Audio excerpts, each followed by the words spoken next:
Break के बाद एक बार फिर आप सभी का स्वागत है। आगे बढ़ते हैं तो आपको बता दें, राजस्थान के 3 बड़े शहर जयपुर, जोधपुर और कोटा में नगर निगम चुनाव की मतगणना लगातार चल रही है। 6 नगर निगम के हुए चुनाव के नतीजे जो हैं वो लगातार आते हुए नजर आ रहे हैं। इसके साथ आपको बता दें कि राज्य के 6 निगमों के 560 वार्डों के पार्षद सीटों पर 2238 प्रत्याशियों की किस्मत का आज फैसला हो रहा है। कांग्रेस और बीजेपी की प्रतिष्ठा दांव पर लगी है, तो वहीं मुख्यमंत्री अशोक गहलोत के लिए भी निगम का चुनाव साख का सवाल है। जयपुर के नगर निगम ग्रेटर में 686 और हेरिटेज में 430 उम्मीदवारों का आज फैसला होना है। इनमें से 250 प्रत्याशियों के सिर जीत का सेहरा बनेगा। साथ ही आपको बता दें कि पिछले नगर निगम चुनाव में जयपुर में एक ही नगर निगम था जिसमें कुल 91 वार्ड आते थे और इनमें से 41 वार्ड 5 विधानसभा क्षेत्र, सिविल लाइंस, किशनपोल, आदर्श नगर के वार्डों का नया सीमांकन करते हुए नगर निगम हेरिटेज जयपुर का गठन किया गया है, जिसमें कुल 100 वार्ड बनाए गए हैं। पिछले साल की तुलना में इन 41 वार्ड में कुल मतदान 60% माना गया था, जहां पर नगर निगम चुनाव में सीएम अशोक गहलोत समेत कांग्रेस और बीजेपी के प्रदेशाध्यक्षों की प्रतिष्ठा भी दांव पर लगी है। अगर बात करें जोधपुर की, तो जोधपुर से सांसद और केंद्रीय मंत्री गजेंद्र सिंह शेखावत समेत गहलोत सरकार के दिग्गज एवं वरिष्ठ मंत्री शांति धारीवाल, प्रताप सिंह खाचरियावास, लालचंद कटारिया, मुख्य सचेतक महेश जोशी की प्रतिष्ठा भी दांव पर लगी है। ये सभी मंत्री इन निगम क्षेत्रों में स्थित विधानसभा क्षेत्रों का प्रतिनिधित्व कर रहे हैं।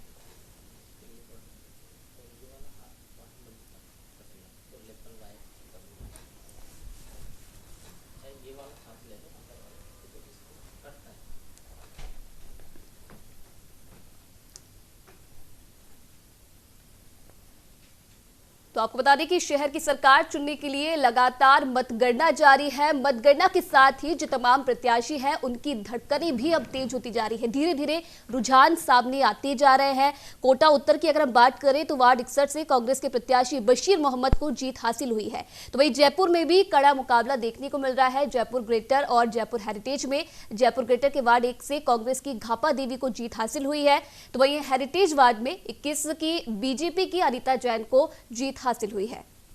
इसके अलावा हम आपको ये भी बता दें कि जिस तरीके से लगातार जो रुझान आ रहे हैं, उसके बाद में प्रत्याशी जो जीत रहे हैं उनको लेकर सरकार की ओर से गाइडलाइन जारी कर दी गई है। जिस तरीके से धारा 144 लगा दी गई है और साथ ही कोविड-19 का खतरा जो है लगातार बढ़ता हुआ नजर आ रहा है, उसी को लेकर सरकार की ओर से ये फैसला लिया गया है कि जो भी प्रत्याशी जीतेगा वो विजय जुलूस नहीं निकालेगा। इसके अलावा सुबह से लगातार हम को अपडेट दे रहे हैं कि कौन से वार्ड से किस पार्टी का प्रत्याशी जीत रहा है। तो अगर हम आपको बता दें, जिस तरीके से आप अपनी टीवी स्क्रीन पर भी देख सकते हैं, जयपुर ग्रेटर के वार्ड 72 की बात की जाए तो यहां से भाजपा के पारस जैन ने जीत हासिल करी है। इसके अलावा हम आपको बता दें, जयपुर हेरिटेज वार्ड 21 से भाजपा की अनीता जैन जो है वो जीती है। इसके अलावा जोधपुर उत्तर से वार्ड 73 से कांग्रेस के ओम प्रकाश ने जीत हासिल करी। इसके अलावा जोधपुर उत्तर से वार्ड नंबर 52 की बात की जाए तो बीजेपी के प्रत्याशी यहां से जीते हैं।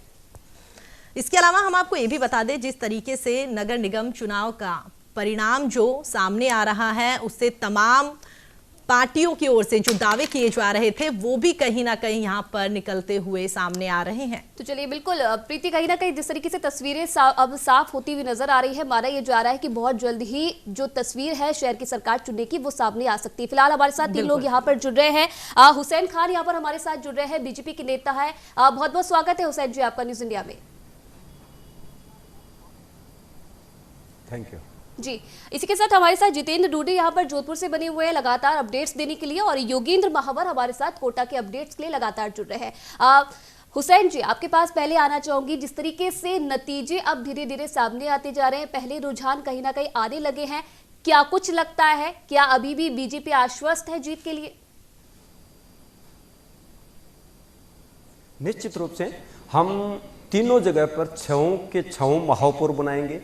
और जिस तरीके से भारतीय जनता पार्टी, चाहे पहले बीजेपी की सरकार थी जब देखें, चाहे अब कांग्रेस की सरकार अब देखें, अगर कंपेयर करेंगे तो हमारा जो विकास का जो मुद्दा था और उस मुद्दे पर हम चलते हुए हमने सबका साथ सबका विकास की बात को ध्यान में रखते हुए हमने सबका ध्यान रखा है, किसी भी वर्ग विशेष की बात नहीं की है। हमने सभी समाजों का ध्यान रखा है, सभी धर्मों का ध्यान रखा है और सभी क्षेत्रों का ध्यान रखा है। जी। सबका साथ सबका विकास का ध्यान रखते हुए हमने विकास किया है और हम आश्वस्त हैं कि हम इन 6 जगहों पर हमारे महापौर बनाएंगे।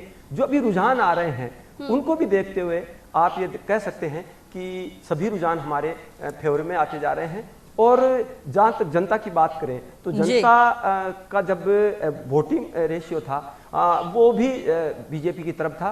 और हाँ, ये निश्चित रूप से हम कह सकते हैं कि जब चुनाव हुए थे उस तरह शासन और प्रशासन जो कांग्रेस का था उन्होंने जो जाति की है भारतीय जनता पार्टी के कार्यकर्ताओं के साथ, बहुत जगह पर हमने देखा कि हम भारतीय जनता पार्टी के कार्यकर्ता जहां पर लगे हुए थे वोट निकालने में उनको परेशान किया गया और जहां पर टेबलें लगी हुई थी उनको बार बार से प्रताड़ित किया गया। तो डिमोरलाइज करने का जो काम कांग्रेस ने राज्य में किया तीनों जगह पर, इन्होंने कहीं कमी नहीं छोड़ी।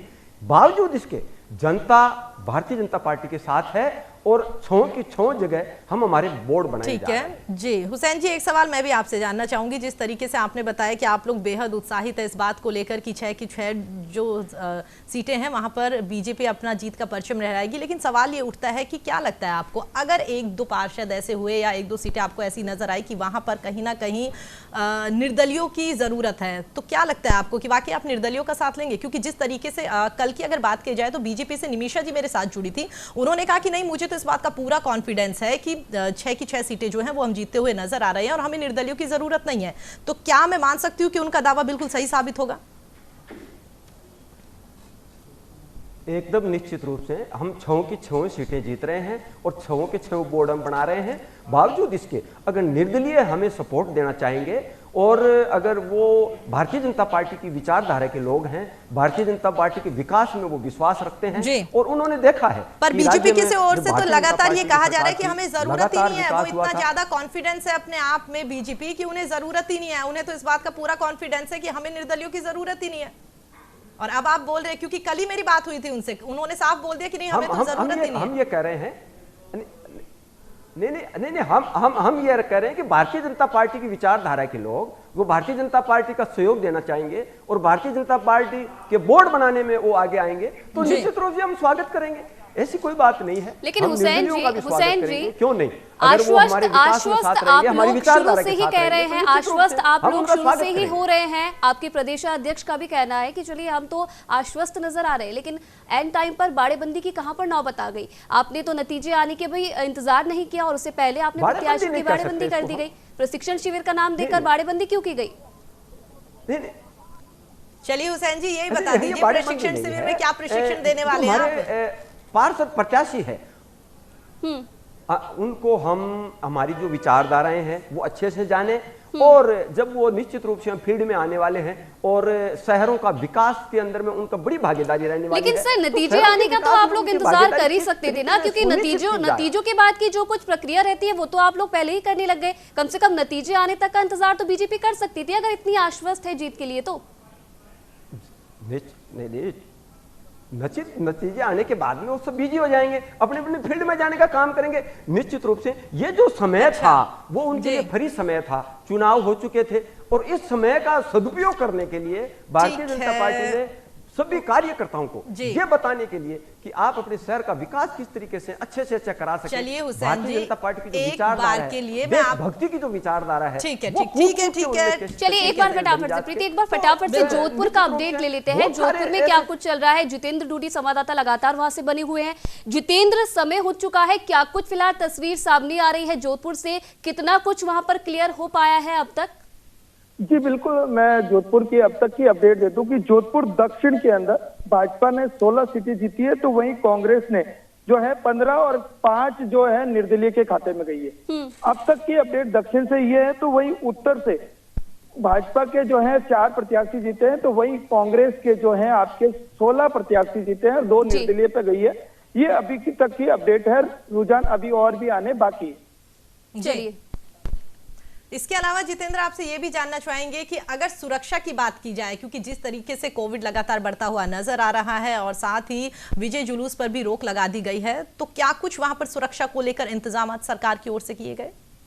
जी बिल्कुल बताना चाहूंगा कि यहाँ से जो भी जीते हुए प्रत्याशी है और उनके जो समर्थक इस मतगणना के अंदर बैठे थे, उनके अलावा किसी को यहाँ नहीं रोकने दिया गया है, सबको वापस भिजवा दिया गया। अब जो प्रत्याशी और उसके समर्थक है, 2 लोग जो हैं यहाँ से धीरे धीरे पुलिस की गाड़ी में बिठाकर उनको छोड़ा जा रहा है। वैसे जुलूस का बिल्कुल प्रतिबंध लगाया हुआ है कोविड को देखते हुए, तो अभी तक तो किसी प्रत्याशी ने जुलूस नहीं निकाला है। फिर भी जो कुछ उत्साहित लोग हैं उन्होंने जो अपने नारे जरूर लगाए हैं। हाँ, चलिए जितेंद्र, लगातार अपडेट्स पर आप नजर बनाए रखिएगा। एक और मेहमान यहाँ पर हमारे साथ चर्चा में जुड़ रही हैं, हमीदा बेगम जी, कांग्रेस नेता यहाँ से हमारे साथ जुड़ रही हैं। हमीदा जी, बहुत बहुत स्वागत है आपका न्यूज इंडिया में। जी हमीदा जी, क्या आप तक आवाज आ रही है? हाँ आ रही है, मैंने आप अभी बात कर रहे थे, मैं डिस्कस सुन रही थी अब। जी हमीदा जी, आपके पास आऊंगी। एक बार फटाफट से कोटा का अपडेट ले लेते हैं। योगेंद्र महावर वहां से हमारे साथ संवाददाता बने हुए हैं। योगेंद्र, कोटा में क्या कुछ तस्वीर अभी तक नजर आ रही है? क्योंकि जिस तरीके से पहले रुझान सामने आ रहे हैं, कहीं ना कहीं दोनों ही पार्टियों के बीच कट्टर मुकाबला वहां पर सभी जगह चल रहा है। कोटा से क्या कुछ तस्वीरें?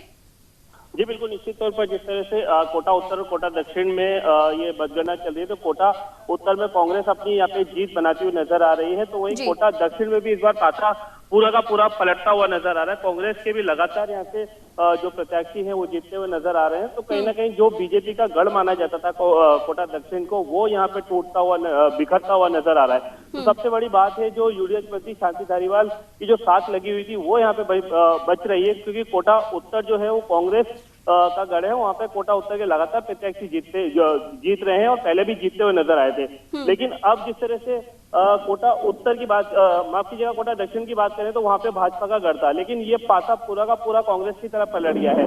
तो लगातार कांग्रेस के प्रत्याशी अब जीतते हुए नजर आ रहे हैं। हालांकि इसमें थोड़ा समय लगेगा कि भाजपा के कितने प्रत्याशी हैं और कांग्रेस के कितने प्रत्याशी, लेकिन अभी तक 6 से ज्यादा प्रत्याशी कांग्रेस के जीत गए हैं। तो सबसे बड़ी बात जो कांग्रेस के लिए वो यहाँ पे राह आसान होती है अब जो है वो नजर आ रही है। चलिए बिल्कुल योगेश, इसके अलावा ये भी जानना चाहेंगे, जिस तरीके से हमारे संवाददाता जोधपुर से हमारे साथ जितेंद्र बने हुए हैं, उनसे भी मैंने यही सवाल किया था कि वाकई अगर सुरक्षा की बात की जाए तो सुरक्षा को लेकर क्या कुछ इंतजामात वहां पर नजर आ रहे हैं? सुरक्षा को लेकर बात करें तो यहाँ पर पुलिस पूरी तरह से चाक चौबंद व्यवस्था है और चप्पे चप्पे पर पुलिस यहाँ पर लगी हुई है। एसटीएफ की टीम यहाँ पे बुला रखी है और प्रत्याशी के साथ किसी को भी अंदर जाने की अनुमति नहीं दी गई है। बाहर ही पूरे बैरिकेड लगा दिए गए हैं और किसी को भी अंदर जाने की अनुमति नहीं है।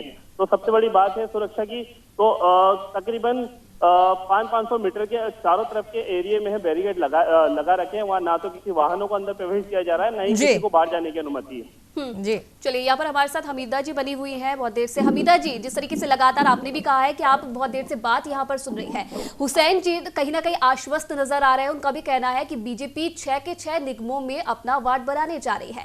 आपका क्या कुछ कहना है? कांग्रेस कितनी आश्वस्त है जीत के लिए? नहीं हो सकती है वो तो आपके राज्य में तो कस्टडी है, लाइव होगा आपका। जी हमीदा जी, क्या आप तक आवाज आ रही है? हाँ आ रही है ना आवाज। जी हमीदा जी, सवाल ये है कि जिस तरीके से हुसैन जी से इससे पहले हम बात कर रहे थे, जो कि बीजेपी नेता है, उनका साफ तौर पर कहना है कि बीजेपी 6 के 6 वार्डों में अपना बोर्ड बनाने जा रही है। बीजेपी पूर्ण रूप से आश्वस्त नजर आ रही है जीत को लेकर, जिस तरीके के रुझान सामने आ रहे हैं। अगर कांग्रेस की मैं बात करूं तो कांग्रेस का क्या कुछ माहौल देखने को मिल रहा है? कांग्रेस कितनी जीत के लिए आश्वस्त है? बिल्कुल, सबसे पहले तो आपको नमस्कार करती हूँ, जी आपके चैनल के माध्यम से सबको नमस्कार करती हूँ। आने वाले टाइम के लिए कांग्रेस की तरफ से सबको बधाई प्रेषित करती हूँ। और अब मुझे पूरा यकीन है हुसैन जी अपने मत में है, लेकिन मैं मत में रहते नहीं, मैं गिराऊं की सत्यता के आधार पर कहती हूँ कि कांग्रेस भारी बहुमत से हर एक वार्ड के अंदर अपना मेयर बनाने जा रही जी। और रिजल्ट जिस तरह से आ रहे हैं, आप खुद ही नतीजों को देख लीजिए ना जी। जहाँ वर्षों से और बहुत बार जहाँ पर बीजेपी आई थी, आज वहाँ कांग्रेस आ रही है, तो यहीं से रुकेगा नहीं ना मामला। ठीक है जी। आप हमीदा रिजल्ट का कलेक्शन देखा, जैसे कोटा जैसे अभी बात कर रहे थे जी, आपके संवाददाता कि कोटा के अंदर, कोटा मेरा दरअसल मेरा भी परिवार वहाँ है जी। तो कोटा दक्षिण के अंदर जहाँ प्रबल बीजेपी आरएसएस का कर, जी, तो कुल मिला के कह सकते हैं कि फिलहाल जो भी परिणाम आ रहे हैं उससे कहीं ना कहीं आप लोग भी आश्वस्त हैं और साथ ही इस बात को लेकर उत्साहित भी है, क्योंकि पहले जहां बीजेपी जीता करती थी वहां कांग्रेस जीत रही है। बिल्कुल हमीदा जी, कांग्रेस जीती है भारी बहुमत से, बढ़कर बहुमत से। चलिए बिल्कुल आपकी उम्मीदें पूरी हो ऐसी कामना करते हैं। आप हमारे साथ बने रहिएगा। तो हम आपको बता दें बीजेपी से भी लगातार हमारे साथ हुसैन खान बने हुए हैं। हुसैन जी, क्या लगता है आपको, जिस तरीके से कांग्रेस से हमीदा जी बनी हुई है और उनकी बातें भी आपने सुनी होगी, उन्होंने साफ कहा कि हम तो पूरा कॉन्फिडेंस है हमें इस बात का कि हम 6 की 6 सीटें जो हैं वो जीतते हुए यहाँ पर नजर आ रहे हैं। और साथ ही उन्होंने कहा कि फिलहाल जो परिणाम आ रहे हैं उनसे तो साफ नजर आ रहा है कि कांग्रेस वहां पर भी जीत रही है जहां पर पिछली बार बीजेपी थी। देखो, हमीदा जी कांग्रेस की कार्यकर्ता हैं और वो अपनी पार्टी के लिए जीत की आशाएं कर रही है। तो रिजल्ट के पहले जो मीठे लड्डू अगर कार्यकर्ताएं कांग्रेस के खाना चाहते हैं तो खा सकते हैं, लेकिन ये रुझान है और अब जब स्थिति धीरे धीरे स्पष्ट होती जाएगी तो हमें पता चलेगा कि निश्चित रूप से बीजेपी की सरकार बनने जा रही है। और जनता का जो रुझान था, चाहे कांग्रेस ने इतने प्रशासन और शासन का दुरुपयोग किया, चुनाव के टाइम में डंडे चलाए गए भारतीय जनता पार्टी के कार्यकर्ताओं पे, टेबलों पे डंडे चलाए गए, उनको वोट निकालते वक्त उनको परेशान किया गया। मेरा एक सवाल है आपसे, हुसैन जी मेरा एक सवाल है, जिस तरीके से आप, हुसैन जी मेरी बात सुनिए, आपसे एक सवाल है। आपने कहा था शुरुआत में जब हमारी बात हुई थी तो आपने कहा था इसको लेकर कि हम लोग पूरे कॉन्फिडेंस है कि हमारी 6 की 6 सीटें हम जीतने वाले हैं। और साथ ही बाड़ेबंदी की जब मेरी सहयोगी ने बात करी थी तो आपने कहा कि नहीं बाड़ेबंदी नहीं, प्रशिक्षण शिविर है। ठीक है, आपकी बात मान लेते हैं, प्रशिक्षण शिविर आप जो कर रहे हैं वहां पर आप जितने भी प्रत्याशी हैं उनको प्रशिक्षण दिया जाएगा, लेकिन इसके बाद जो कांग्रेस पर आप लोग आरोप लगाते हैं कि हम इन्हें प्रशिक्षण इसलिए दे रहे हैं, हम इन सबको प्रत्याशियों को एक साथ इसलिए रख रहे हैं क्योंकि कहीं ना कहीं जो सरकार है वो अपनी सत्ता का दुरुपयोग करके हमारे प्रत्याशियों को अपने खेमे में ले सकती है। तो इस बात के मायने मुझे बता दीजिए कि एक तरफ तो आप बोलते हैं कि प्रशिक्षण शिविर है, दूसरी तरफ बोलते हैं कि कहीं ना कहीं आपको इस बात का डर है कि सत्ता में लोग जो बैठे हुए वो आपके प्रत्याशियों को अपनी तरफ ना कर ले। दोनों बातों में मैं जरा कंफ्यूज हुई, ये क्लियर कर दीजिए। देखो, भारतीय जनता पार्टी के संस्कारित कार्यकर्ता है, वो किसी के बहकावे में या खरीदारी में और इस तरीके के झांसे में नहीं आने वाले हैं। अगर कोई इस तरीके के विचार करता है तो वो अपनी गलतफहमी ना पाले। बीजेपी के नेताओं की ओर से ही ये बात कही गई है, इसलिए एक जगह रखा गया है। हुसैन जी, बीजेपी के नेताओं की ओर से बात कही गई है कि सत्ता का दुरुपयोग कर सकती है, इस बात का डर है भारतीय जनता पार्टी को। देखो, कांग्रेस कुछ भी कर सकती है। अब आप देखें ना कि कांग्रेस ने तो कितने दिन बाद में अपने एमएलए को महीने तक होटल में बंद रखा था, तो अब वो अपनी स्थिति को समझ सकते हैं। लेकिन सर यही तो सवाल है, सर सवाल यही तो है, जब कांग्रेस करे तो दिक्कत आपको, इल्जाम तब भी आप पर लगते हैं, तब आप लोगों को दिक्कत होती है। जब आपकी पार्टी की तरफ से किया जाता है तो उसे प्रशिक्षण शिविर का नाम क्यों दिया जाता है? या तो आप साफ मान लीजिए कि कहीं ना कहीं आप लोगों को इस बात का अंदाजा हो गया था कि कहीं ना कहीं इस बार जो गणित है वो बिगड़ सकता है और इसलिए जो सभी प्रत्याशी है उनका साथ रहना जरूरी है। या फिर ये माना जाए कि बीजेपी को कहीं ना कहीं अपने प्रत्याशियों पर भरोसा नहीं है, उन्हें पता है कि आखिरी समय पर प्रत्याशी टूट सकते हैं, क्या ये माना जाए? एकदम नहीं, एकदम नहीं। भारतीय जनता पार्टी का कार्यकर्ता संस्कारित कार्यकर्ता है, कभी वो टूट नहीं सकता, वो हिल नहीं सकता, कभी मुड़ नहीं सकता। इसलिए अगर कोई ये वहम पाल के रखता है कि भारतीय जनता पार्टी के कार्यकर्ता को खरीद सकता है या इसको इधर उधर डगमागाज कर सकता है तो वो गलत है। वो संस्कारित कार्यकर्ता, और उनका बाड़ाबंदी नहीं कह सकते इनको। ये जो स्पेयर समय था, क्योंकि सभी थके हुए कार्यकर्ता थे, सभी चुनावों में लगे थे, तो एक बार उनकी थकान भी उतरेगी और साथ साथ वो प्रशिक्षण भी वहां ले पाएंगे। हमारे जो सीनियर लीडर्स हैं वो उनको बहुत सारे ऐसे टिप्स देंगे जिन टिप्स को वो आगे अपने आने वाले कार्यकाल में उपयोग कर सकेंगे। किस तरीके से वो शहर का विकास करवाएंगे, किस तरीके से वो लोगों के बीच में रहेंगे, किस तरीके से वो संस्कारित रूप से रहते हुए अपने दायरे में रहते हुए काम करेंगे। तो ये बहुत सारी चीजें हैं जो भारतीय जनता पार्टी के कार्यकर्ताओं को सीखने को मिलेगी। और सभी कार्यकर्ता, सभी जो आने वाले पार्षद है, जो हमीदा जी, चलिए हुसैन जी, हमीदा जी से सवाल ले लेते हैं। हमीदा जी, जिस तरीके से बाड़ेबंदी यहाँ पर बीजेपी के प्रत्याशियों की गई है, बीजेपी के उम्मीदवारों की बाड़ेबंदी यहाँ पर की गई है, चलिए नाम इसे प्रशिक्षण शिविर का दिया जा रहा है, क्या लगता है? क्योंकि बीजेपी की तरफ से सारा जो आरोप है वो कांग्रेस पर मंडरा दिया गया है, कांग्रेस पर सारा आरोप डाल दिया गया है कि कांग्रेस के षड्यंत्र का डर बीजेपी को था और इसलिए जो प्रत्याशी है उन्हें साथ रखने की कोशिश की जा रही है ताकि किसी भी तरह की सेंध बीजेपी के गढ़ में ना लगाई जा सके। इतना डर काहे का? ये डर क्यों? डर नहीं है, ये इनकी वो करे तो सब माफ, गुनाह माफ, और दूसरे करे तो उसको सजा मिलनी चाहिए। अगर कांग्रेस अपना गेट टुगेदर करती है तो इन्हें बुरा लगता है और उन्हें 5 स्टार होटल की सभ्यता बताते हैं और आज ये कर रहे हैं तो प्रशिक्षण का नाम ले रहे हैं। सीधे सीधे कहिए ना कि हमारा भारी बहुमत आएगा, नहीं, हमें डर है जी कि कहीं ऐसा ना हो कि उनके कार्यकर्ता इतने कमजोर है कि वो लालच में आकर खुद। लेकिन हमीदा जी सुनने में तो ये भी आ रहा है कि कांग्रेस ने भी अपने 10 प्रत्याशियों को किसी रिसोर्ट में रखा है। आप ये देखिए, सुनने में कुछ भी आता हो, कांग्रेस फुल कॉन्फिडेंस में है तो उसे कोई जरूरत नहीं है।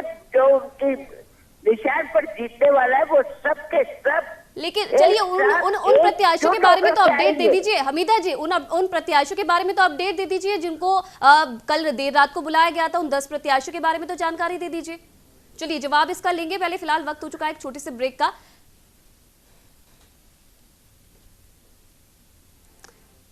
तो चलिए रुकते फिलहाल एक छोटे से ब्रेक के लिए। ब्रेक के बाद चर्चा यूं ही जारी रखेंगे। आप देखते रहिए न्यूज़ इंडिया।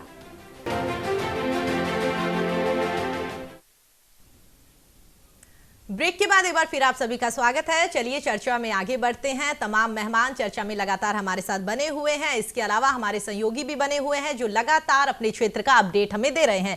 ब्रेक से पहले हमीदा जी हम आपके पास थे और मेरी सहयोगी ने सवाल किया था कि आपके जिन नेताओं को बाड़ेबंदी में रखा गया है उनको लेकर ही आप कुछ अपडेट दे दीजिए। उनको मैं जिस काम के लिए मेरे को थोड़ा सा यहाँ मैं आपको विराम दूंगी क्योंकि मैं उनके बारे में पता कर रही हूँ जी कि ऐसा कब हुआ जबकि ऐसा होना नहीं है। देखिए, आप बड़ी शान से कांग्रेस आराम से निकलती चली जाए।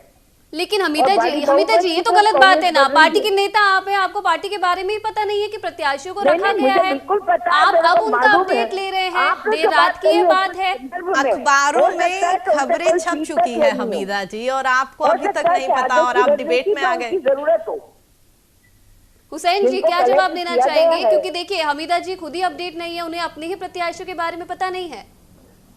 नहीं, आप ऐसा कैसे कह सकती है? लेकिन मैम आप तो खुद ही ये बात बोल रही हैं ना, आप तो खुद ही ये बात का खुद ही आपने इस बात का जिक्र किया है। आप इस बात के लिए करें, मैंने पता किया कोई नहीं है, कहीं नहीं केवल और केवल भारतीय जनता पार्टी पर। चलिए ठीक है हमीदा जी मान लेते हैं, लेकिन फिर भी हम आपको अपडेट दे देते हैं। ठीक है हमीदा जी, माहिर है। हुसैन जी आती हूँ आपके पास। हमीदा जी हम आपको अपडेट दे देते हैं। तमाम अपने अखबारों में ये खबरें छप चुकी है और इसके बाद ही हम जब इस बात को लेकर संतुष्ट हुए हैं तभी हमने आपसे सवाल किया है। जी हुसैन जी अब आप अपनी बात रखिए। आपको कंफ्यूज होने की जरूरत ही नहीं है। कांग्रेस अपने हर कांग्रेस सरकार तो अपने आप में विश्वास नहीं करते हैं। ये तो अपने एमएलए स्तर के लोगों को महीनों तक रिजॉर्ट और 5 स्टार होटलों में रखा, इनके पास उत्तर नहीं है। अब आप पार्षदों की बात करते हो तो ये पार्षदों पर कहां विश्वास करेंगे? ये तो एमएलए पर विश्वास नहीं करते हैं। उनको महीनों तक रखा, मुख्यमंत्री जी उनके पहरादार के रूप में उनके ऊपर छाए रहे। तो अब आप इसके लिए क्या कहोगे साहब?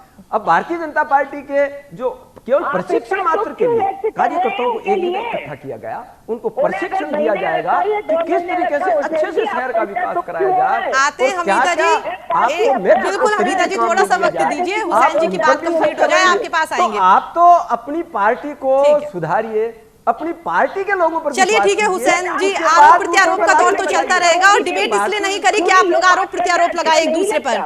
ठीक है हमीदा जी अपनी बात रखिए। मैं ये कहना चाहती हूँ आपसे जी, मेरे अपडेट सब चीज की होती है। कई बार हमारे से ये कह रहे हैं कि उन 10 नेताओं को बुलाया गया तो उससे अपडेट ली गई है। ठीक है हमीदा जी हटते हैं इस टॉपिक से। हमीदा जी इस टॉपिक से हटते हैं। हुसैन जी ने जो बातें कही हैं उस बात का जवाब दे दीजिए। ठीक है हमीदा जी हटते हैं इस टॉपिक से। जी हुसैन जी जो बात कह रहे हैं उसका जवाब दे दीजिए आप। वो बिल्कुल गलत है। उन्हें इतना पेट भी क्यों हो रहा है कि रिसोर्ट में रखा ये नहीं रखा? जी सब व्यक्ति अपने हिसाब से थे। एमएलए भी थे, सरकार की बात थी जी, अस्तित्व की बात थी, कांग्रेस के अस्तित्व की। ये तो ये सबका देख रहे थे कि कांग्रेस रही हमारी हमें मिल जाए और हमें जल्दी से निवारण दी। ऐसे नहीं मिला करते जी। बड़ी बड़ी मेहनत से और लोगों ने विश्वास दिया है कांग्रेस को। ठीक है। कांग्रेस लोगों के विश्वास को कायम रखने में विश्वास करती है, ना कि अपने आप को बचाने में कार्य करती है। क्योंकि कांग्रेस के तो किए हुए काम ही इतने सुनहरे हैं, इतने पावरफुल है और इतने अच्छे हैं कि सब लोगों को मालूम है कि कांग्रेस को कोई जरूरत नहीं है इस तरह की इजाजत देने का। एक साथ रहना भाइयों का एक वेल होता है और इसीलिए वो साथ रहे थे। हमें ये था कि कहीं ऐसा ना हो कि ये बीजेपी और आरएसएस के लोग कांग्रेस को कहीं, कांग्रेस के कार्यकर्ताओं को कहीं अपनी तरफ ठीक है रुझान में ले ले या कोई बात कर ले, लेकिन ऐसा होता नहीं। बड़े ही सब पटक के रह गए, लेकिन इनके पास में एक चीज भी उतर के देखी। चलिए अमिता जी, आप बनी रहिए हमारे साथ। योगेंद्र, आपके पास आना चाहूंगी, कोटा से संवाददाता लगातार बने हुए हैं। योगेंद्र, जिस तरीके का नजारा जयपुर में देखने को मिल रहा है, कहीं ना कहीं जो जो प्रत्याशी है उनकी बाड़ीबंदी का दौर यहां पर शुरू हो चुका है। कोटा में जिस तरीके का आपने इससे पहले अपडेट दी थी, आपका कहना था कि कहीं ना कहीं कांग्रेस आगे निकलती हुई नजर आ रही है। क्या कुछ फिलहाल अभी तक अपडेट मिल रहा है? क्योंकि बीजेपी की तरफ से अभी कुछ भी तरीके की किसी भी चीज नहीं देखी जा रही है कोटा में, तो बीजेपी का अब आगे क्या रुख रहने वाला है? क्योंकि रुझान आपने जिस तरीके के बताए हैं, क्या कुछ हलचल आपको दिख रही है वहां पर? हाँ जी, आपके माध्यम से मैं दर्शकों को बता दूं कि कोटा उत्तर, जैसे मैंने पहले भी बताया था कि कांग्रेस का गढ़ है और वहां से लगातार कांग्रेस के प्रत्याशी निकलते जा रहे हैं। दूसरी ओर जो भाजपा है वो उसको कांग्रेस दक्षिण, माफ कीजिएगा, कोटा दक्षिण का गढ़ माना जाता है, लेकिन अब ये पासा कहीं ना कहीं पलटता हुआ नजर आ रहा है, क्योंकि लगातार कोटा दक्षिण से कांग्रेस के प्रत्याशी जीतते हुए निकल रहे हैं, लेकिन अभी समय काफी है। पासा किस ओर जाता है, गेंद किस ओर जाती है, ये देखने वाली बात है। बहरहाल कुछ जीते हुए प्रत्याशी हमारे साथ मौजूद है, उनसे बात करने की कोशिश करेंगे। एक प्रत्याशी हमारे साथ मौजूद है, कोटा दक्षिण के भाजपा के प्रत्याशी राम बाबू सोनी, जो जीते हुए हैं और अभी अंदर से आए। राम बाबू जी, न्यूज इंडिया की तरफ से आपको बहुत बहुत बधाई। किस तरह के मुद्दे रहे जो आप जनता के बीच में? जय श्री राम। लोगों में मुख्य रूप से जो पार्षद के लायक काम रहते हैं, साफ सफाई के, नाली पटान के, इनके, और दूसरा पार्टी का वजूद, पार्टी के कार्यकर्ता का वजूद, ये तीनों चारों चीजें जीतने पर निर्भर करती है। लोगों का अपार समर्थन, जनसंघ, संघ की तरफ का, संघ का मैं कार्यकर्ता रहा हूँ, संघ ने मुझे मौका दिया, हमारी पार्टी के नेताओं ने विश्वास करा, लोगों से सजीव रूप से मिलना, बुजुर्गों का सम्मान करना, युवाओं को साथ रखना, यही एक जीत की बहुत बड़ा सिद्धांत है। और मैं उनसे ये वादा भी करके आया हूँ और कोशिश करूंगा एक आदर्श वार्ड के रूप में वार्ड को स्थापित करूं कि मेरी पार्टी को और मेरे कोटा जिले में आदर्श वार्ड के रूप में अपने वार्ड को स्थापित करूं और सब जगह इसका उदाहरण पेश किया जाए। तो जिस तरह से भाजपा के प्रत्याशी लगातार जीत का दावा कर रहे थे कोटा दक्षिण से, वो सामने आ रहे थे। एक कांग्रेस के प्रत्याशी भी हैं सुमन, जो वार्ड नंबर 22 से जीती हैं, इनसे भी बात करें। किस तरह के मुद्दे रहे थे आपके वार्ड की जनता के बीच जाकर और किस तरह से आपने समर्थन मांगा था? बहुत आभारी हूँ वार्ड वासियों की, अपने कार्यकर्ताओं की और अपने परिवार की, जिन्होंने मुझे पूरा सहयोग किया है। और मैं जितना हो सके मैं वार्ड को कोई परेशानी नहीं होने दूंगी। उनके मतलब कंधे से कंधे मिलाकर मैं कार्य करूंगी। प्राथमिकता में क्या कुछ काम रहेगा योगेंद्र जी, जरा ये भी पूछे इनसे। आपका सवाल दोबारा दोहराइए। जी, प्राथमिकता क्या कुछ रहेगी? अब अगर वो जीत गए हैं तो उसके बाद में क्या कुछ ऐसा काम रहेगा जो सर्वप्रथम करवाया जाएगा? जी बिल्कुल, यूडीएच मंत्री शांति धारीवाल गृह जिला कोटा है और उन्हीं के प्रत्याशी कांग्रेस है। प्राथमिकता क्या रहेगी वार्ड का काम कराने की, जिस तरह से जनता की समस्या दूर हो सके? सबसे पहले मतलब क्या, कौन सी समस्या है जिसको दूर करना है आपको? नाली पठानों की इनकी समस्या है, वो दूर करूंगी। अच्छा, पेयजल की भी सबसे ज्यादा समस्या रहती है वार्ड की जनता को, क्योंकि पानी उपलब्ध नहीं हो पाता गर्मी के दिनों में, तो किस तरह से वो दूर किया जाएगा? बिल्कुल, धारीवाल साहब से पूरा उनके मार्गदर्शन में सारी पूरी रचना की जाएगी। वार्ड की साफ सफाई, नाली पटान और धारीवाल साहब के नेतृत्व में सारे विकास कार्य होंगे। धारीवाल साहब का जो एक वचन था 3 से 10 करोड़ रुपए का काम, उससे हमारा पूरा वार्ड समान हो जाएगा। तो निश्चित तौर पर जिस तरह से प्रत्याशी मान मनोहार करके जनता के बीच गए थे और उन्होंने वोट की अपील की थी, तो कहीं ना कहीं वो जीतते हुए नजर आए। सबसे बड़ी जो जीत हुई है वो ये यहाँ से कांग्रेस के प्रत्याशी शालिनी गौतम, जो कि कोटा दक्षिण से है, और इनकी जीत 1432 वोटों से ये जीती है। तो अभी तक सबसे बड़ी जीत इनकी हुई है। कांग्रेस के बाकी प्रत्याशी भी लगातार सामने आ रहे हैं। कोई 518 वोटों से जीता है, 530 वोटों से भी जीता है, लेकिन भाजपा के अभी प्रत्याशी बहुत कम ऐसे हैं जो अभी जीतकर सामने आए हैं। बहरहाल अभी समय ज्यादा है क्योंकि 80 वार्ड हैं, अभी कुछ वार्ड बाकी हैं, लेकिन यहाँ से भाजपा को कहीं ना कहीं नाउम्मीदी लग रही है जीतने की, क्योंकि जिस तरह से भाजपा का गढ़ था और जिस तरह से भाजपा को लग रहा था कि हम बिल्कुल आश्वस्त थे यहाँ से जीतने के लिए, तो वही अब कहीं ना कहीं वो पूरे आश्वस्त गड्ढे में जाते हुए। योगेंद्र, आप लगातार बने रहिएगा, अपडेट्स लगातार लेते रहेंगे आपसे। जितेंद्र भी लगातार यहाँ पर हमारे साथ बने हुए। जितेंद्र, हर जगह अगर हम बात करें तो बीजेपी का गढ़ माना जाता था और इस बार स्थिति पूरी उलट नजर आ रही है। कोटा जो कि गढ़ माना जाता था, वहां पर भी अब कांग्रेस का कहीं ना कहीं जो बोर्ड है वो बनता हुआ नजर आ रहा है। फिलहाल अभी आखिरी रुझानों का आना बाकी है। जोधपुर की अगर मैं बात करूं तो जोधपुर भी कहीं ना कहीं बीजेपी का गढ़ माना जाता था और इस बार कांटे की टक्कर, क्योंकि सीएम अशोक गहलोत का गृह क्षेत्र जोधपुर माना जाता है और दूसरी तरफ केंद्रीय मंत्री गजेंद्र सिंह शेखावत।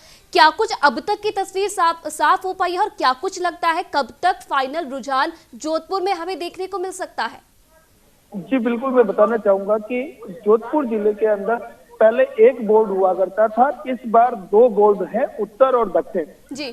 जहां उत्तर की बात करूं तो उत्तर के अंदर 51 सीटों का जो है रुझान कंप्लीट आ चुका है, प्रत्याशी जीत के बाहर आ रहे हैं। 51 में 29 कांग्रेस के प्रत्याशी जीते हैं, 14 भाजपा के जीते हैं और 8 निर्दलीय प्रत्याशी जो है जीते हैं। वहीं दक्षिण की बात करूं तो दक्षिण वैसे भाजपा का गढ़ माना जाता है और दक्षिण के अंदर भी कांग्रेस और भाजपा के बराबर प्रत्याशी अभी तक जीते हैं। जो 2 निर्दलीय हैं वो जरूर जीते हैं। तो इस बार जो है दक्षिण के अंदर निर्दलीय से जो है सरकार बनने की उम्मीद जताई जा रही है, शहर की सरकार, क्योंकि इस बार जो कांग्रेस और भाजपा दोनों के बराबर प्रत्याशी जीते हैं। 15 प्रत्याशी जो कांग्रेस के जीते हैं तो 16 प्रत्याशी भाजपा की जीते हैं। तो अब ये देखने वाली बात होगी, अभी आधे घंटे बाद सारे रुझान आ जाएंगे। कंप्लीट प्रत्याशी जो है 80 की 80 सीटों पे जो है उत्तर और 80 की सीट और दक्षिण दोनों की सीटों के रुझान आ जाएंगे और उसके बाद तय हो जाएगा कि अब जो है भाजपा की जो सरकार बनेगी या कांग्रेस की। जहां तक अभी तक जो रुझान दिख रहे हैं उसमें उत्तर के अंदर कांग्रेस की सरकार बनती हुई नजर आ रही है, तो दक्षिण के अंदर मिलीजुली सरकार जो है निर्दलीय से बनाई जा सकती है। जी बिल्कुल, आप हमारे साथ बने रहिएगा और साथ ही तमाम मेहमान हमारे साथ बने हुए हैं, इसके अलावा सहयोगी लगातार बने हुए हैं, पल पल का अपडेट दे रहे हैं कि किस तरीके से क्या कुछ रुझान वहां पर नजर आ रहे हैं। और अगर बात कर ली जाए हुसैन जी की, जिस तरीके से आप लगातार दावा कर रहे थे कि नहीं 6 की 6 सीटें जो हैं वो हम जीतेंगे, लेकिन हमारे सहयोगियों ने फिलहाल जो नीचे ग्राउंड रिपोर्ट थी उससे एक अपडेट हमें दिया है और वहां पर अगर कांग्रेस के कंपैरिजन में बीजेपी की बात की जाए तो कहीं ना कहीं कांग्रेस आगे निकलती हुई नजर आ रही है। ये केवल रुझान मात्र है और आगे आने वाले जो रिजल्ट होंगे वो निश्चित रूप से हम मान के चलते हैं कि भारतीय जनता पार्टी के फेवर में होंगे। और भारतीय जनता पार्टी का संस्कारित कार्यकर्ता चुनाव इसलिए लड़ता है कि वो जनता के बीच में रहे और जनता का विकास कार्य करवाता रहे और जनता के हित की बातें करता रहे। वो कभी भी ये विचार नहीं करता है कि वो जीतता है हारता है। मैं आपको ये बात बता देता हूँ, हमारे दीनदयाल जी उपाध्याय क्योंकि अब परिणाम आ रहे हैं ना हुसैन जी, इसलिए अब तो आप ये बात कहेंगे कि आप जनता के बीच में रहे, चाहे आप हार नहीं आते, बीजेपी को कोई मतलब नहीं है, हम तो सिर्फ इसलिए उतरे थे कि आम जन की सेवा कर सके। बिल्कुल, अब तो आप कहेंगे क्योंकि रुझान जो सामने आ रहे हैं। और 2 दिन पहले की अगर आप लोगों की बात करें तो कह रहे थे निर्दलीय तक का साथ नहीं लेंगे हम। एकदम लेंगे हम ये नहीं कहते निर्दलीय का हम साथ नहीं लेंगे। हमारे संस्कारित कार्यकर्ता है जो बहुत लोग निर्दलीय के रूप में खड़े हुए हैं, अगर भारतीय जनता पार्टी का साथ वो देना चाहेंगे तो निश्चित रूप से हम चलिए इस बात का जवाब दे दीजिए हुसैन जी। जिस प्रकार की स्थिति अब कहीं ना कहीं बनती हुई नजर आ रही है, अगर फेवर में नहीं आता है रिजल्ट तो क्या कुछ लगता है आगे जाकर मेल जोल की राजनीति देखने को मिल सकेगी एक बार फिर से? देखो, अभी केवल रुझान मात्र है और अब हम अभी भी हम ये उम्मीद कर रहे हैं कि जो रुझान हमारे फेवर में नहीं है वो हमारे फेवर में आगे बनेंगे, क्योंकि जिन क्षेत्रों में कुछ क्षेत्र ऐसे हैं तो हो सकता है वहां पर भी कांग्रेस का कुछ आगे हो रहा रुझान होगा, लेकिन जिन क्षेत्रों में पेटियां हमारी आगे निकलेगी तो वहां पर बीजेपी का भी रुझान हमारे फेवर में आता हुआ दिखाई देगा। और हमने आपको पहले भी कहा कि भारतीय जनता पार्टी का संस्कारित कार्यकर्ता वो जीत और हार के लिए क्षेत्र में रहता है। पहले तो कह रहे थे निर्दलीयों का साथ ही नहीं लेंगे हुसैन जी, और अब आप बोल रहे हैं कि जो लोग निर्दलीय हैं वो बीजेपी के कार्यकर्ता हैं। इतिहास देख लीजिए आप, हुसैन जी जनता तो हम ये कह रहे हैं कि जो बीजेपी के अभी आती हूँ हमीदा जी आपके पास। कार्यकर्ता आना चाहता है, बीजेपी का सहयोग देना चाहता है। जी बात कंप्लीट करिए हुसैन जी अपनी। सॉरी, क्या करें? आप अपनी बात कंप्लीट करिए, फिर हमीदा जी के पास हम ये चलेंगे। कह रहे हैं कि अगर कोई भी निर्दलीय अगर है, अगर वो जीतते हैं, बीजेपी का साथ देना चाहते हैं और हमारे विचारधारा के वो कार्यकर्ता हैं, तो हम उनका हमेशा स्वागत करते हैं, क्यों नहीं करेंगे। लेकिन अगर आप इस विचारधारा से देखें कि साहब जीत और हार, तो मैंने आपको पहले देखो, मैं तो ये बात कह ही नहीं रही हुसैन जी, आपकी ही पार्टी से नेता हमारे साथ जुड़ी थी, उन्होंने ये कहा था कि निर्दलियों का साथ नहीं लेंगे क्योंकि हमें इस बात का पूरा कॉन्फिडेंस है कि बीजेपी जो है 6 की 6 सीटों पर जीतेगी। हमीदा जी हमारे साथ काफी देर से बनी हुई है, लौटूंगी हुसैन जी आपके पास। हमीदा जी अपनी बात रखिए। हेलो जी हमीदा जी अपनी बात रखिए, आप काफी देर से बोलने की कोशिश कर रही है। नहीं, मैं उनको एक ही बात कहना चाहती हूँ कि जनता बड़ी समझदार है, उन्होंने कड़ी से कड़ी जोड़ दी। उन्हें मालूम है कि हमें हमारे वार्ड का विकास कराना है। फिर कांग्रेस ने जो ये सब वार्डों को, बड़े वार्डों को छोटे में तब्दील किया, इसका भी बहुत भारी रिजल्ट मिलेगा कि इसमें फर्जी लोग जो है वो एक तरफ हो गए और जो जेन्युइन लोग हैं वो आए हैं सामने, वो इंटरेस्ट रखते हैं उनके वार्ड के अंदर सड़क, दादा दादी, पानी। लेकिन हमीदा जी सवाल आपसे भी सेम है, सवाल आपसे भी सेम है, क्योंकि अगर देखिए कांग्रेस भी कहीं ना कहीं नीचे जाती हुई नजर आ रही है कई जगह पे। अगर गठजोड़ नहीं बैठता है, आगे फेवर में नहीं आता है रिजल्ट, तो क्या ये गठजोड़ की राजनीति कांग्रेस की तरफ से भी देखने को मिलेगी? क्योंकि देखिए ये वही निर्दलीय है, ये वही निर्दलीय लोग हैं जिन्हें पार्टियों की तरफ से टिकट नहीं दिया गया था। लेकिन जिस तरीके से हुसैन जी का भी यहाँ पर कहना है कि बीजेपी की विचारधारा के वो लोग हैं, बीजेपी की तरफ से वो लोग गए हुए हैं, क्या कुछ लगता है क्या ये निर्दलीय वापस आने की सोचेंगे? क्योंकि देखिए पार्टी ने तो उनके साथ कहीं ना कहीं छलावा किया है और वो दर्द तो जरूर उनके मन में हो गई। ये तो प्रक्रिया है लोकतंत्र की, और ये लोकतंत्र का मंडन जब हुआ है तो इसके अंदर सब तरह की संभावनाओं को तलाशा जाएगा। हाँ। और मेरे को शायद ऐसा लग रहा है, अतिशयोक्ति ना हो तो कोई जरूरत कांग्रेस को पड़ने वाली नहीं है।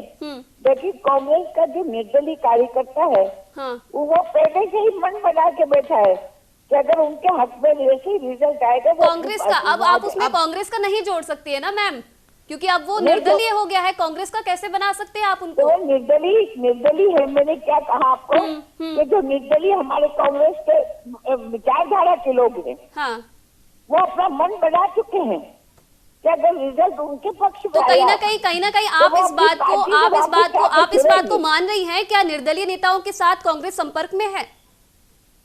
नहीं, मैं ये बिल्कुल नहीं कह रही हूँ कि अभी से कोई जरूरत पड़ गई, अभी से कांग्रेस के नेता उन लोगों के संपर्क में हैं, सभी देख रहे हैं और संभावनाएं हमीदा जी, अब आप जो निर्दलीय प्रत्याशी हैं, जरूरत ही नहीं पड़ेगी। हमीदा जी, अब जो निर्दलीय प्रत्याशी हैं उन्हें आप कांग्रेस का कार्यकर्ता बता रहे हैं। हुसैन जी से बात कर रहे थे 2 दिन पहले, तो हुसैन जी की पार्टी बोल रही थी जरूरत ही नहीं है निर्दलियों की, और अब वो बोलते वाले कार्यकर्ता है। जी आप मेरी बात को तरोड़ बढ़ाओ से बहुत पेश करती है। मुझे नहीं समझ में आ रहा है कि वजह क्या है। मैडम मीडिया को जरूरत नहीं है आपके जवाब का क्यों तोड़ मोड़ कर हम पेश करेंगे? जो आप कह रहे हैं वो जनता सुन रही है, दर्शक सुन रहे हैं, साफ तौर पर आपकी बात सुनाई दे रही है।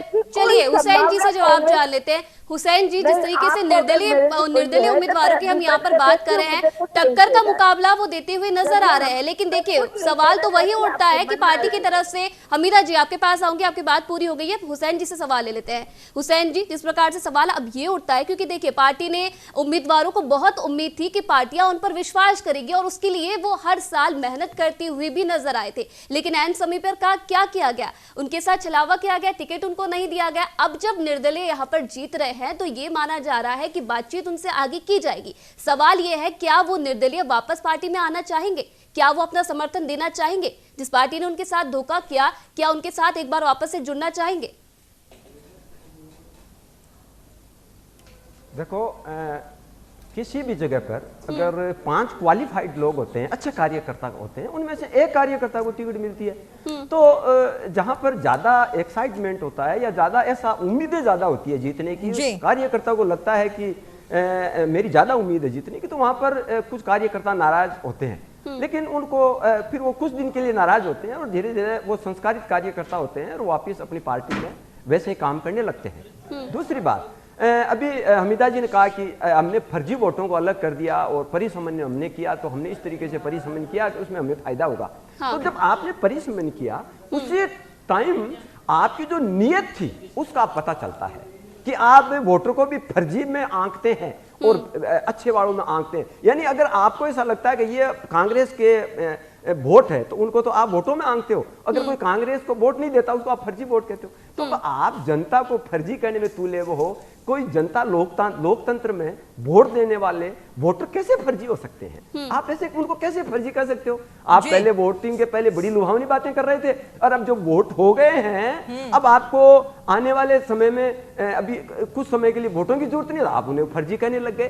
तो ये तो आपके संस्कार है। भारतीय जनता पार्टी ऐसा कतई नहीं करती है, वो प्रत्येक वोटर की इज्जत करती है। कोई वोटर फर्जी होता ही नहीं है। जो वोट देने के लिए लोकतंत्र में जिसको अधिकार होता है वो अच्छा वोटर होता है और उसका हमेशा सम्मान हम करते हैं। ये नहीं देखते हैं कि ये फर्जी है ये बिना फर्जी है। तो अब ये भारतीय जनता पार्टी और ये कांग्रेस के अंदर में इतनी बड़ी सोच के अंदर में फर्क है। और आप जहां तक बार बार ये कह रहे हैं कि भारतीय जनता पार्टी के 5 जो कार्यकर्ता थे उनमें से निश्चित रूप से हम कहते हैं कि कुछ कार्यकर्ता नाराज होंगे और कुछ कार्यकर्ता शायद निर्दलीय खड़े होंगे, वो जीत के भी आएंगे। तो मैं मान के चलता हूं कि जो कार्यकर्ता अगर किसी नाराजगी का लिए खड़ा हुआ होगा तो वो भारतीय जनता पार्टी में आने वाला है, वो कहीं जाने वाला नहीं। परिणाम अब आते हुए नजर आ रहे हैं, उसके साथ ही नेताओं की बयानबाजियां भी बदलती हुई नजर आ रही है। क्योंकि जहां आप बैठे हैं यहीं पर मेरे साथ बीजेपी से निमिषा जी जुड़ी थी, उन्होंने साफ कहा था कि हमें तो निर्दलियों की जरूरत नहीं है। तो कहीं ना कहीं आप ये बात तो एक्सेप्ट करिए कि जिस तरीके से परिणाम आ रहे हैं, जिस तरीके से आगे लगातार अब मामला बढ़ता हुआ नजर आ रहा है, तो कहीं ना कहीं नेताओं के बयान जो है वो भी बदलते हुए नजर आ रहे हैं। हमीदा जी लगातार हमारे साथ बनी हुई हैं। हमीदा जी मेरी आवाज सुन पा रही हैं आप? आ रही है। हमीदा जी अब मैं आपको पूरा टाइम दूंगी, अब आप अपनी सारी बात कंप्लीट कर दीजिए। क्या बात कंप्लीट करूं? मैंने आपको बता दिया कि आप नतीजे देखिए जी, कहीं पर कोई चीज की हमें जरूरत पड़ेगी नहीं। ठीक है, कांग्रेस पूर्ण बहुमत से सब जगह पर अपना बोर्ड बनाएगी, हमारी सोच ये है जी। और हमारी मेहनत ये है और हम हमारे एरिया की जनता को एक बार धन्यवाद देते हैं कि वो समझती है जी कि बिना कड़ी से कड़ी जुड़े हुए वो विकास कार्य नहीं कर सकती।